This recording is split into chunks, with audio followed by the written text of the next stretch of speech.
নমস্কার, good morning. আজকে মা সরস্বতীর মুখ দেখিয়ে সকালটি শুরু করছি। কারণ আজকে হচ্ছে সরস্বতী পুজোর ঠিক আগের দিন। তো আমি যে প্রতিষ্ঠানে কাজ করি বা যে প্রতিষ্ঠানের সঙ্গে আমি যুক্ত আছি, সেখানের জন্য মা সরস্বতী আমি দায়িত্ব সহকারে নিয়ে যাচ্ছি। তো প্রথমে টোটো করে মা সরস্বতী নিয়ে গেলাম এবং আমার যতটা সম্ভব আমি মাকে বসিয়ে পেছনে টুকটাক যেটুকু প্যান্ডেল বা আলপনার দরকার আমি মোটামুটি আমার তরফ থেকে ওই মুহূর্তের জন্য যেটুকু করা দরকার আমি করলাম। তারপর আমি যখন সন্ধ্যের সময় বাড়ি এলাম, তো আমার ছেলে বলল, মা আমিও সরস্বতী ঠাকুর তুলব। তো আমার ছেলেকে সঙ্গে নিয়ে আমিও বাজার থেকে একটি ছোট্ট মা সরস্বতী নিয়ে এলাম। তো মা সরস্বতী নিয়ে এলে তো হবে না, তার সঙ্গে অনেক জোগাড়জাগিরও আনতে হবে, যেমন ফুলের মালা বা মায়ের জন্য ফল, মিষ্টি, পান, সুপারি। তো আমার ছেলেকে সঙ্গে নিয়ে আমরা দুজনে মিলে সমস্ত রকমের ফল, পান, সুপারি সমস্ত কিছু নিয়ে এসেছি। তো এটা সরস্বতী পুজোর দিন সকালে আমি চললাম আমার প্রতিষ্ঠানে, সরস্বতী পুজো আছে তার জন্য। প্রথমে বাস ধরেছি। দেখুন একেবারে কুয়াশা তখনও কাটেনি। বাস থেকে নেমে এবারে এটি হাঁটা পথ। তো হাঁটতে হাঁটতে আমি যাব। চতুর্দিকে কুয়াশা, দেখুন ট্রেন যাচ্ছে ওই যে দূরে দেখতে পাচ্ছেন। কুয়াশার মাঝখান থেকে এই ট্রেন লাইনটা পার করে আমাকে যেতে হবে। তো এই ট্রেন লাইনটা কিন্তু এই শীতকালে না খুব মুশকিল হয়, কারণ এখানে কোনো সিগন্যাল নেই, বোঝাও যায় না হুট করে কখন ট্রেনটা চলে আসে না, যার জন্য বারবার এখানে অনেকবার দুর্ঘটনা ঘটে গেছে। তো যাই হোক, এবারে রাস্তা পার করে আমি মাঠের রাস্তা দিয়ে হাঁটছি। এই মাঠের সরু রাস্তাটি বা আল বলে, এই আলের ওপর থেকে আমি হেঁটে পৌঁছবো। আজই সরস্বতী পুজো, তো যেটুকু জোগাড় করার দরকার, যেমন তো ছোট ছোট ছেলেমেয়েরা সবাই সুন্দর করে সেজে চলে এসেছে, জোগাড়জাগিরও কমপ্লিট, ঠাকুরমশাই চলে এসছে, এক এক করে হাতে খড়ি হচ্ছে বাচ্চাদের। মায়ের সামনে ছোট্ট বাচ্চারা প্রথমবার হাতে খড়ি দিচ্ছে, তো ঠাকুরমশাই দিয়ে দিচ্ছেন। এরপরে সারাদিনের সমস্ত ঝক্কি সামলে সন্ধ্যের সময় বাড়ি ফিরেছি। ফিরে ছেলেকে ফাংশানে নিয়ে যাব, ছেলের স্কুলের ফাংশান হবে, তো তাকে রেডি করে চলে এসেছি ছেলের স্কুলের ফাংশানে। এখানে ফাংশান আরম্ভ হয়ে গেছে আর মেয়েরা একে একে সুন্দর করে পারফরমেন্স করছে। তো প্রথম পারফরমেন্স নাচ দিয়ে বা নৃত্য দিয়ে শুরু হলো। তো সুন্দর করে বেলুন এবং লাইটস দিয়ে স্টেজটা সাজানো হয়েছে। আর ওই যে দূরে আমার ছেলের স্কুলের সরস্বতী ঠাকুর, স্টেজের মধ্যেই একধারে সরস্বতী ঠাকুর উঠেছে এবং এক সাইডে নাচ গান বা আবৃত্তির অনুষ্ঠান হচ্ছে। এরপরে আমারই ছেলের একটি ক্লাসমেট সুন্দর ব্যায়াম বা জিমন্যাস্টিক করে দেখাচ্ছে। তো এরপরে এক এক করে সমস্ত অনুষ্ঠান হতে থাকবে। ছোট ছোট ছেলে মেয়েদের নৃত্য পরিবেশন হবে।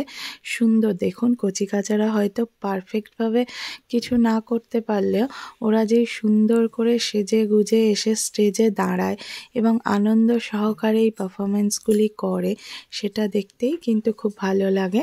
এরপরে আছে আমার ছেলেদের নাচ। তো আমার ছেলেকে আপনারা যদি চিনে থাকেন দেখবেন পেছনের দিকে আছে। তো যাই হোক, ওরা নাচবে, কিন্তু আমার মাথার মধ্যে না প্রচণ্ড চাপ কাজ করছে, কারণ আজকেই আমাকে আবার কলকাতায় দৌড়তে হবে, রাত 8টার ট্রেন ধরবো। সেই জন্য আমি ভীষণ অধীর আগ্রহে অপেক্ষা করছি কখন এই প্রোগ্রামটা তাড়াতাড়ি যাতে কমপ্লিট হয়ে যায়, নইলে আমি যেতে পারবো না। পরের দিন হচ্ছে আমার ডকুমেন্ট সাবমিট করতে হবে কলকাতাতে। অ্যাকচুয়ালি বন্ধুরা, আমি 2016 সালে একটি আপার প্রাইমারি পরীক্ষায় উত্তীর্ণ হই। তো সেটা জন্য আজকে 2024 সালে আবার কল লেটার এসছে বা ডকুমেন্ট সাবমিট করতে বলেছে। তো সেটাই সাবমিট করতে যাব। আর এমন একটা দিনে পড়েছে, কি বলবো, সকাল থেকে উঠে প্রথমে আমার কাজের ব্যস্ততা, তারপরে সন্ধে থেকে ছেলেকে নিয়ে ফাংশানে এসে আবার ওকে নিয়েই এখান থেকে ওই রাত 8টার ট্রেন ধরবো, তারপরে কলকাতায় যাব। তো তো আপাতত ছেলের অনুষ্ঠান হচ্ছে, আমি একদম রেডি হয়েই বেরিয়েছি, ডকুমেন্ট সব নিয়ে, ব্যাগ ট্যাগ নিয়ে। ওর এই নৃত্যটি হয়ে গেলেই আমি ওকে নিয়ে বেরিয়ে পড়ব। যেহেতু ওর স্কুলের ছুটি আছে কালকে, ও আমার সঙ্গে যাবে বলেছিল, তো ওকে তাই নিয়ে যাচ্ছি। তো ওই যে পেছনে দেখুন নাচছে আমার ছোট্ট ছেলে। তো ওর পক্ষে সত্যি, যেহেতু আমি ভীষণ কাজে ব্যস্ত থাকি, ওকে না খুব বেশি মানে এই যে ছোটোখাটো ব্যাপারে যে গাইডেন্সটা বা স্কুলে যাওয়া, ওকে ডেলি নিয়ে যাওয়া বা নিয়ে আসা, সেটা আমার পক্ষে হয়ে ওঠে না। তো আমার নিজের ভীষণ খারাপ লাগে, ভীষণ খারাপ লাগে, কারণ ও ভীষণ একাকিত্ব ফিল করে। সবার মা আসে কিন্তু আমার মা আসে না, কিন্তু কি করব বলুন, নিজেরও কাজ, আর ওই টাইমটায় এত মানে বাচ্চাদের সত্যি ভীষণভাবে, একটা মেয়ের চাকরি এবং বাচ্চা সংসার মানে সবটা সামলাতে গিয়ে না মেয়েরা ভীষণভাবে নাজেহাল হয়ে যায়।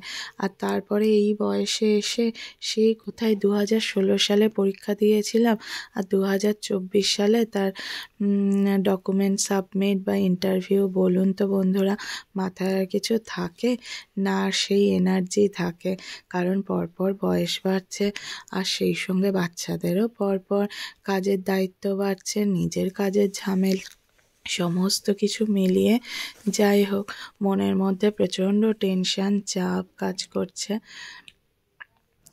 কিন্তু বাচ্চা বাচ্চা ছোটদের তো, ওদের মনের মধ্যে ওই ব্যাপারটা অতটা থাকে না, ওরা বেশ মজার সঙ্গেই কিন্তু আনন্দ সহকারে নেচে চলেছে।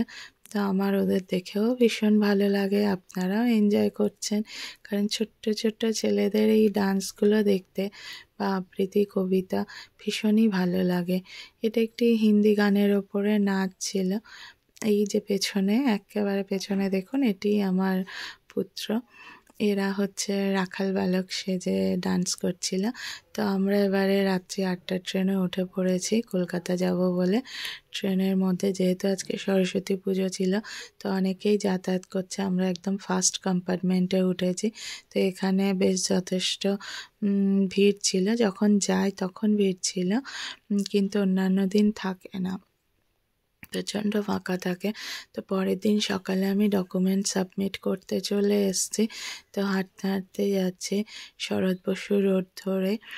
তো আমার ছেলেও সঙ্গে ছিল, যেহেতু কোথায় ওকে রাখবো, এই জন্য আমার সঙ্গে ওকে নিয়ে গেছে। আরও এখানে দেখুন পরপর এক এক করে লাইন বাড়ছে, ধীরে ধীরে প্রচুর লাইন বেড়ে চলেছে। কত বয়স্ক মানুষরা দেখুন, কার আর বাকি 1 বছর চাকরি, কার আর মানে বয়স আর কি, হয়তো আর 1 বছর পরে রিটায়ারমেন্ট করবে, বা 2 বছর পর। দেখুন অনেক বয়স্ক মানুষরা এসছেন, এই বয়সটা যে পেরিয়ে যাচ্ছে, এখনও পর্যন্ত প্রত্যেকে কিন্তু পাশ করে বসে আছে, কারোর এখনও পর্যন্ত পার্মানেন্ট চাকরি জোটেনি। তো কী অবস্থা বলুন তো। এর পরের দিন পরীক্ষা, ডকুমেন্ট সাবমিট করে আমি আমার ছেলেকে নিয়ে আবার রাত্রি 7:30টার ট্রেন ধরেছি, আর ট্রেনটি কি ফাঁকা। আমার ছেলের তো ভীষণ ভয় করছিল, আমিও ভীষণ ভয়ে ভয়ে ছিলাম। তো আস্তে আস্তে এত ভিড় ছিল এই ট্রেনটায়, আমাদের ব্যাগ ট্যাগ সব ছিঁড়ে গেছিলো। তো ছেলের বলও বেরিয়ে গেছিলো, একটা বল আনছিল, সেটা বাধ্য হয়ে হাতে করে নিয়ে আসতে হলো। তো ট্রেন থেকে নেমে এবারে আমরা আমার বাড়ির উদ্দেশ্যে রওনা হব। তো যে টাইমটা আমি ডকুমেন্ট সাবমিট করতে ঢুকেছিলাম, সেই টাইমটা আমার ছেলে শরৎ বসু রোডের পাশে না একটা ছোট্ট চিলড্রেন্স পার্ক ছিল, তো ওখানে খেলছিল। তো যাই হোক, অনেকদিন আবার বাজার হাট করা হয়নি, তাই আজকে শনিবার সন্ধ্যের সময় আমার ছেলে টিউশনস পড়ছিল, সেই ফাঁকে আমি চলে গেছি একটু বাজার করতে। তো বাজারে দেখলাম শীতকালীন প্রচুর সবজি বিক্রি হচ্ছে। শীতকালে এটাই মজা, বেশ কমে অনেকগুলো সবজি পাওয়া যায়। তো আমি টমেটো, বিন কড়াই, উচ্ছে, পটল, বিট, মোটামুটি যে সবজিগুলি আমি হাতের কাছে পেয়েছি সেগুলি নিয়ে এসেছি, কারণ সারা সপ্তাহটা প্রায় বলতে গেলে আমি বাজার করতে পারি না, শুধুমাত্র এই শনিবারটাই যা বিকেলটা বেরোতে পারি। আর যেহেতু ডেলি রান্না করা হয় তো প্রচুর সবজি লাগে। লাল আলু নিয়ে এসেছি। তো শুধু সবজি বাজার করলে হয় না বন্ধুরা, সেগুলো আবার সুন্দর করে রাখতে হয়, না রাখলে এগুলো পচে যাওয়ার সম্ভাবনা থাকে। আমার মা বিটের ওই ডাঁটিগুলো কেটে ফেলছে, ডাঁটিগুলো থাকলে বিটগুলি তাড়াতাড়ি নষ্ট হয়ে যাবে, আর ডাঁটিগুলি যদি কেটে রাখা যায় তাহলে বিটগুলো অনেক দিন টাটকা তাজা থাকবে। তো আমরা এইভাবে রেখে দেবো। আর প্রত্যেকটা সবজি আলাদা করা হয়ে গেছে, এবার এই সবজিগুলো আলাদা আলাদা প্যাকেটের মধ্যে ভরবো, এবং সেই সঙ্গে গোপালের জন্য কিছু ফলও বাজার করেছি, যেমন মুসুম্বি লেবু, শসা, কুল আর আঙুর। আর এটি দেখুন লাল আলু। তো লাল আলু এটা না প্রচণ্ড রং করা, দেখুন লাল টুকটুক করছে। এই লাল আলু কিনবেন না, আমি জানি না তাই কিনে ফেলেছি। অ্যাকচুয়ালি অরিজিনাল লাল আলু না এরকম দেখতে হয়, দেখুন কিছুটা রং চটা, আপনাদের হয়তো দেখলে পছন্দ হবে না, কিন্তু এটাই অরিজিনাল লাল আলু। আর এই পাশের লাল আলুটা দেখুন পুরো রং করা, যেটা বাজে জিনিস, যেটা খাওয়াটা উচিত না, পেটের পক্ষে খুবই ক্ষতিকর। তাই দুটো পাশাপাশি রেখে দেখাচ্ছি বন্ধুরা, তোমরা কখনো না অত ডিপ লাল দেখে কিনবে না, জানবে ওগুলো রং করা, ওর থেকে যেগুলো অতটা ডিপ রং নেই সেইগুলোই কিনবে। তো আমার মোটামুটি এখানে সবজিগুলো আলাদা আলাদা ভাগ করা হয়ে গেছে। এবারে যেহেতু আমার কাছে বক্স নেই, সেজন্য আমি পলিথিনে করে একটা একটা সবজি তুলে রাখবো। তো বিন কড়াই তোলা হয়ে গেছে, এবারে উচ্ছেগুলো আমি তুলে রাখবো, কারণ একসঙ্গে সব ঢেলে রাখলে না তাড়াহুড়োর মাথায় সকালবেলায় যেহেতু প্রত্যেকে কাজে বেরোবে, জিনিসগুলো খুঁজে পেতেও অসুবিধা হয় আর সবজিগুলো পচেও যায়। তো তার জন্য প্রত্যেকটা সবজি আলাদা আলাদা পলিথিনে আমি রাখছি। এগুলো এবার ভালো করে বেঁধে ফ্রিজে ঢোকাতে হবে, নইলে এই সবজিগুলো টাটকা থাকবে না, সব পচে যাবে। লঙ্কাগুলো আমি এক জায়গায় রেখে দিচ্ছি, যেহেতু আমাদের ডেলি রান্না হয়, ডেলি রান্নাতে কাঁচা লঙ্কাই বেশি ব্যবহার করা হয়, কারণ গুঁড়ো লঙ্কা খেলে বলে পেট গরম হয়, পেট ব্যথা করে, যার জন্য কাঁচা লঙ্কাটা আমাদের ডেলিই ব্যবহার করা হয়। তাই বোটা কেটে রাখলাম না, এটা তাড়াতাড়ি শেষ হয়ে যাবে।